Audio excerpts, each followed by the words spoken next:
Before the video starts, I wanted to give a massive thank you to everyone who watched my previous video. At the time of recording, I have 45,000 views on it, and I've gained over 400 subscribers from that video alone, so that is a lot more than I expected to get on it. And I don't know why the YouTube algorithm chose my video out of all videos, but I'm very thankful it did. So once again, thank you all so much for the support, and I hope you enjoy this video. What if I told you that some of the most interesting alien encounters aren't the ones found in mainstream media? Unbelievable sightings of brains with eyes, flying beasts that carry lasers on their foreheads, and shape-shifting aliens that transform into your favorite TV mascot. It is my goal tonight to share the true insanity of these stories and bring them to a wider audience for discussion. I wanted to reiterate that these stories are hearsay, and I'm not saying any of them are true, but they are very fun to talk about. I'm just discussing what I found online.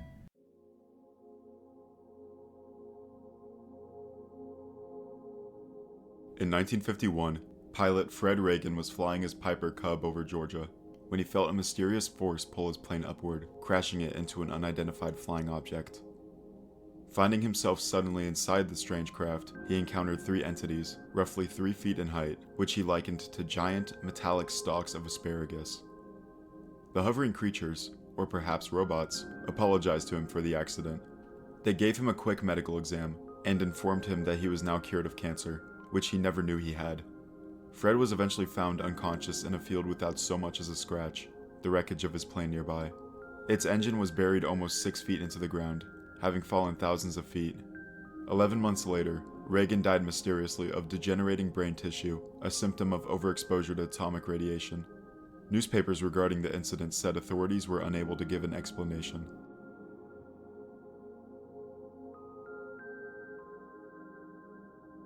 The Garson Invader sighting was an extraterrestrial sighting that took place on July 2, 1954, at about 5 p.m. A 23-year-old Canadian miner named Enino La Sarza spotted 3 of the aliens, reporting them as more than just hostile, but more outright apocalyptic. The saucer that was nearby them was spherical in shape, about 25 feet in diameter, and had a set of portholes around the edges of it. There were pieces of landing gear and something like a retractable antenna on top. The entities emerged from the craft and were described as colossal entities, 13 feet in height, with bluish-green skin and faces of a color he had never seen before. Their bodies seemed to glow, and they had a single eye in the center of what passed for a forehead. The beings had 6 evenly distributed sets of arms. They were equipped with crab-like claws for hands, and a natural twin antenna protruding from the head. One of the beings started to come closer to Ennio, who turned and ran. However, the being sent a sort of hypnotic stare after Ennio that froze him in his tracks, and then spoke to him in a voice that seemed to address him inside his head. The being sternly ordered him to perform some task, the nature of which he has stoutly refused to divulge, even to government officials. He was emphatic that he would rather die than do what they asked him to do. He then blacked out and later woke up in the same spot, to the creatures and their craft now nowhere to be seen.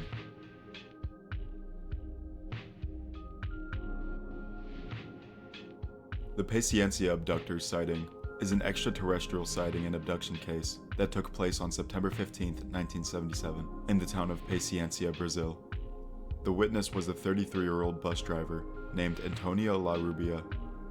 Antonio encountered a huge object, similar to the shape of a disc, which he estimated to be around 70 meters or 235 feet across, sitting in a field near his home. He tried to run, but felt unable to do so, for at the moment he thought to retreat, an intense bright light lit up the area, and he was unable to move. At that moment, Antonio saw 3 robots positioned near him, and he was captured and taken into the disc. The beings were about 4 feet tall, but their antennae, which jutted out of the top of their heads, extended far beyond his height. The heads of the creatures were shaped like American footballs, with a band extending across the middle horizontally, which looked like a row of small mirrors of a blue shade. He noted that one of the robots had a darker band compared to the others. The bodies were stocky, the trunk broader than his own. They had appendages for arms which he compared to elephants' trunks, and which narrowed down to pointed tips, resembling one finger. Their bodies were made of a rough substance resembling scales. Antonio, when questioned, said he didn't think the scales were armor, for the robots were able to move freely about, and the scales did not seem to impede them in any way. The trunks were rounded at the bottom, ending in a single leg. Antonio's first impression was that they were sitting on something, but didn't feel this was the case. They used this leg to slither around in a strange motion, unlike anything on Earth. While he was captured, he claimed that they took blood samples from him and proceeded to show him a strange video. The video consisted of a UFO factory making UFOs, a dilapidated train entering a tunnel, and a melting dog. After this, Antonio was able to knock out the creatures by yelling at them, allowing him to escape.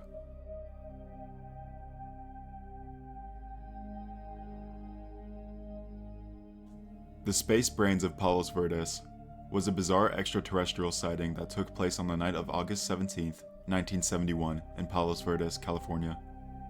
The two reported witnesses were Peter Rodriguez and John Hodges. The two men were on a late-night drive, but suddenly had to stop, as they found the road to be blocked by a pair of creatures resembling large blue brains. The witnesses described the creatures as simply being brain-like in appearance. They asserted that the brains were bluish in color and were shrouded by a strange, localized vapor. They described one of the creatures as being approximately the size of an overgrown softball, while the second one had the dimensions of a human torso and, most startlingly, seemed to have a red, eye-like organ wedged into the center of its frontal lobe. 5 years after the original sighting, Rodriguez decided to undergo hypnotherapy to recover more of his memories. Under hypnosis, he recalled what one of the brains had said to him. "Take the time to understand yourselves. The time draws near where you shall need to. You shall not remember this incident until we meet again." Regressing further into his lost memories, Hodges discovered that the brains had been waiting for him at his home after he dropped Rodriguez off. They proceeded to transport him into a metal room full of computers, where he encountered several 7-foot-tall, web-fingered, gray-skinned beings. These new beings explained that the brains were actually just organic translators, to allow them to communicate with earthly life. The gray beings warned that humanity must learn to control its dangerous power, or face obliteration.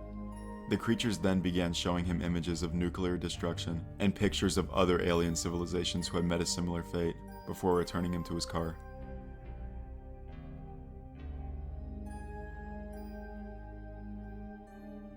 The Farmersville Green Man sighting was an extraterrestrial sighting that took place on May of 1913 near Farmersville, Texas.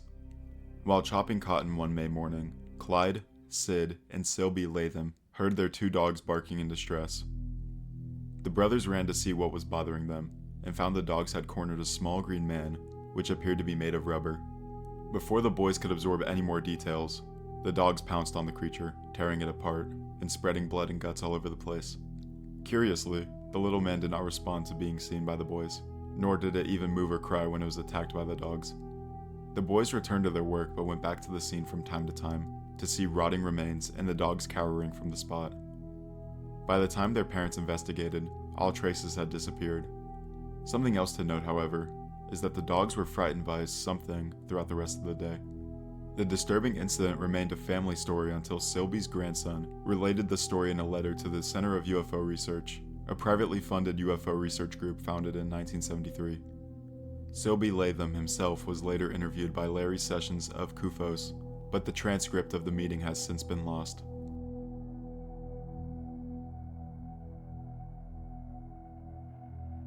The following was a transcript from the Jamie Havocan show in 2010, told by a caller to the show. Back in 1972, when I was a 4-year-old little girl, I actually interacted with someone who was not of this world. I know it sounds crazy, but I was a little girl. I was at my friend's house and her mother was watching us, and we were in her playroom in Huntington, Indiana. She was doing the laundry and chores and periodically checking on us, and, at the time, I really loved Sesame Street. So this being actually took on the form of one of the characters, I believe now, reflecting on it because we weren't afraid. I remember his eyes. They were really big and insect-like, but the rest of him looked like the character. His name was Fozzie on Sesame Street. He played with us and we had a great time, just playing and laughing. My memories are vague now, but he knew before we could hear my friend's mom coming in the room, and he went out the window. He hit his leg on the window because I believe he got startled as he was trying to exit. I now saw what he really looked like, but it didn't bother me. I saw the skin texture and everything, and now as an adult I know that he was probably just projected that image to me so that, I'd be comfortable. We were leaning out the window and crying for him to come back and play with us, while also trying to show her mom our new friend. At this point, Jamie Havikin, the host, asks what the entity looked like when it hit the window. The best way I can describe it in daycare, and this is gonna sound morbid, but back in the 70s we had an afternoon program that had a pet snake, and we would feed the snake the mouse, and we would all gather around and watch it eat it. I remember thinking, wow, that reminded me of a mouse. Not the body part, the skin was like this creamy white texture with pink. And when he hit his leg, he let out a scream because I think he hurt himself. But he moved so fast. I couldn't be able to tell you. My eyes just happened to be in the right direction because I saw his foot and it was bent, of course. But just the texture and also wanting him to come back and play. It was not a bad experience whatsoever. It was just laughing and playing, and I had no idea how much time had passed. But I do remember thinking, how did he know that her mom was coming? Now, as an adult reflecting on it, how did he know? He knew that the woman was on her way to check on us. I remember watching him from the bushes, but he did not come back in. That I can remember. I often wonder if he's still around just watching, you know. I watched a report on television once, where someone was videotaping something in the sky and actually saw something through the lens. But through the naked eye I could not see that. So that got me thinking, their technology must really be advanced. I can't tell anyone or they'll put me in a straitjacket, or they'll say you must have been dreaming. They'll say you were so young, maybe your mom put you in front of a TV, or maybe it's something you saw on TV. But nope, I remember laughing and seeing those eyes. I ran right up to him, like right up, because when you were a kid you're like, hi, what's your name? Looking back on it now, somehow, he could see our memories because he knew I watched Sesame Street, and he took on that image. But the only thing that did not fit was the eyes. Still, I was not scared. I just went right up to him, you know. Again, Havikin asks to describe the eyes. Black and large, like an insect. Large. Very, very large. But the intentions I got from him was complete love and wonderful feelings. I felt like, oh wow, you know, because you're little, you're not judging someone on the color of their skin, or how tall, thin, or fat, or any of the other stuff. You're just judging someone on how they make you feel and if they're friendly.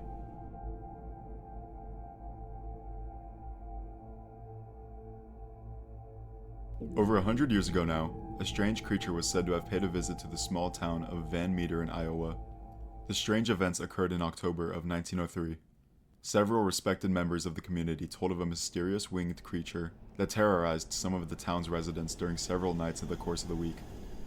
Descriptions of the beast suggested that it had large bat-like wings, left a terrible stench wherever it went, and, even stranger, fired beams of bright light from its forehead. The bizarre account recalls of how several locals attempted to shoot the beast, but their gunfire didn't appear to have any effect.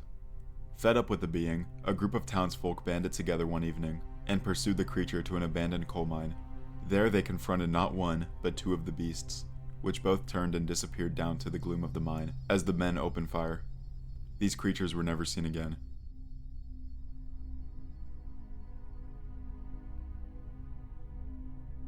In 1971, two lumberjacks were astounded to see a strange UFO landing in a forest clearing. But it wasn't until a small, green suit-covered humanoid descended from the ship that things really got out of hand. On February 2nd, 1971, at approximately 8 p.m., two Finnish women, Sinikka Kutunen and one Miss Manninen, were driving from Kuusamo towards Oulu, in a region near Kyminki, where they spotted a strange light behind their car on the side of the road. After a few moments, this mysterious light slipped over the vehicle and began to pace the car on the left side of the road. Kutunen, who was driving the vehicle, claimed that as the UFO passed overhead, her ears mysteriously began to plug up. When the pair arrived at a nearby field, the light abruptly disappeared. That is when Kutunen and Manninen both claimed to have caught a glimpse of the unbelievable. The women later insisted that they had seen a peculiar, helmeted green creature that stood approximately 3 feet tall. They both agreed that it was wearing a greenish-brown suit and crossed the road in front of them, utilizing a series of small jumps. It then disappeared on the far side of the road, which, the woman confirmed, was a desolate area bereft of buildings and houses. Out of fear, they hit the gas and sped directly towards the city of Oulu. Neither woman seemed interested in investigating the matter any further. As fascinating as this incident was, this would not be the last we'd see of this creature. The incident that made these encounters more well known occurred on the snowy, overcast afternoon of February 5th, 1971. On this day, two more lumberjacks, 21-year-old Petter Aliranta and 18-year-old Esko Juhani Snek, had a close encounter that would haunt them for the remainder of their days. It began at approximately 3 p.m., where the young duo, who who had spent the morning cutting down trees in the forest near the village of Kangaskala, decided to call it a day because the overcast conditions were making it too dark to continue. According to their account, Aliranta had just turned off his chainsaw when he suddenly noticed an odd metallic object hovering at tree level. He claimed that it was the shape of two saucers on top of each other and was about 15 feet in diameter. At the bottom of the vehicle, there were 4 thin landing legs with round bases, which he estimated to be more than 6 feet long. Aliranta continued to watch as a circular portal opened at the base of the slowly descending ship. Within moments, the object had landed in a small clearing between the trees, less than 50 feet away from the awestruck lumberjack. Aliranta stared in amazement as this weird, green entity slowly descended through the open portal. He later described this unusual entity as being less than 3 feet in height, with its entire body covered in a green, one-piece suit. On the front of the head was a faceplate that was described as being akin to that of a scuba diver's. Perhaps this creature was wearing something similar, as the pressure of the Earth's surface may be harmful to creatures like itself. Although the creature had arms and legs, the suit gave no indication of hands or fingers. The bizarre spaceman seemed to defy gravity as it floated down to the snow-covered ground below the ship. The being did not sink into the snow, but continued toward him with short, stiff, gliding movements, akin to that of an astronaut skipping on the moon. He described the motion as almost robotic, but perhaps its movements was just inhibited by the suit it was wearing. At that moment, Aliranta, who was understandably terrified, started his chainsaw. Snek, who was so focused on cutting branches off a fallen tree, had not noticed the aircraft or its occupant, but at the roar of the chainsaw, he turned and saw the shocked expression on his friend's face, as well as the tiny alien that was jumping towards them. Aliranta began to advance on the alien, and they were now less than 30 feet apart. The entity turned and began leaping back to the UFO. When Aliranta got closer to the UFO, he claimed to have noticed other vaguely humanoid figures through 3 windows on the top side of the vehicle. When the alien was just 9 feet away from the craft, it levitated into the air in an odd fashion, floating towards the opening from which it had come. Just as the humanoid had ascended to about 3 feet, he lunged and grabbed hold of the right boot with his bare hand. It was then he was overcome with a flash of pain, as the material of the creature's suit burned like a hot iron. The wounds caused by the contact with the boot were, according to reports, still clearly visible 2 months later. He instinctively leapt backwards, allowing the entity to escape. The craft slowly started to ascend off the ground, with what Aliranta described as a weak gust of air, but no smoke or other scents were evident. As the saucer rose skywards, the portal at the bottom closed, and within 15 seconds the UFO had disappeared. Following the UFO's departure, both lumberjacks claimed that they were unable to talk and had difficulty moving for nearly an hour. The only evidence that remained of their bizarre encounter was the rounded prints the saucer had left in the snow. In the years following this event, some have suggested that it was a hoax perpetuated by local DJs who put the lumberjacks up to the ruse, but there are others who insist that this was a genuine encounter with something we don't understand.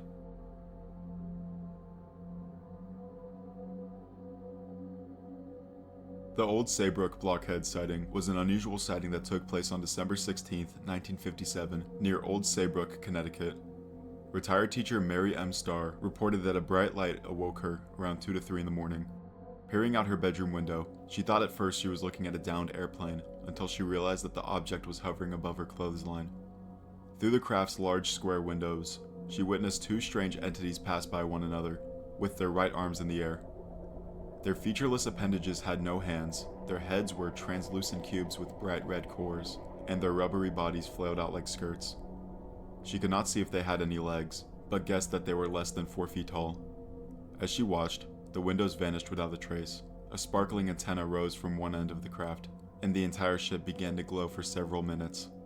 Eventually the glow faded, the antenna retracted, and the object took a complicated path through the air, before shooting straight up without a sound.